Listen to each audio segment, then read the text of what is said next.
Mesdames, Messieurs, bonjour, ravi de vous retrouver pour ce nouveau JT Cultures et Marchés. Cette édition s'ouvrira avec un point sur le dernier rapport USDA. Puis, nous mettrons le cap vers le bassin de la mer Noire pour des premières projections de production en blé. Nous chercherons ensuite à comprendre pourquoi la Chine achète autant d'orge ces dernières semaines. Et nous terminerons avec le maintien à 7% de taux d'incorporation de biodiesel en Europe. Le premier rapport USDA sur les perspectives pour 2015-2016 a confirmé la possibilité d'une baisse des surfaces semées en maïs. L'assolement est ainsi estimé à 89,2 millions d'acres. Cela représente une baisse de 1,5 million d'acres, c'est-à-dire 600 000 hectares par rapport à l'année dernière. Les tensions pourraient ainsi être plus fortes lors de la prochaine campagne. Les cotations concernant la nouvelle saison semblent désormais se refuser à baisser. En revanche, les bilans de l'ancienne campagne semblent toujours trop lourds et cela empêche les prix de rebondir.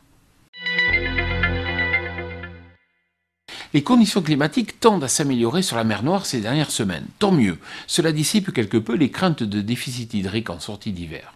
Les estimations concernant la production de blé en Russie ou en Ukraine sont à respectivement 52 millions de tonnes et 21,5 millions de tonnes. Un résultat bien moins alarmiste que prévu. Le potentiel export de ces pays pourrait faire planer une concurrence de taille au blé d'origine européenne et notamment française. Le potentiel de hausse de la prochaine campagne se trouve donc limité. Nous l'avons vu ces dernières semaines, le marché français de l'orge est animé par les exports en direction de la Chine. Cet attrait soudain pour l'orge semble expliqué par le prix élevé du maïs sur le marché domestique chinois. Les imports d'orge étant importants vers ce pays, les fabricants d'aliments substituent autant que possible le maïs par l'orge. Et cela crée de fait un débouché inattendu pour les exportateurs français. Cette situation pourrait encore perdurer quelques semaines. L'objectif de taux d'incorporation de biodiesel en Europe pourrait être maintenu à 7%.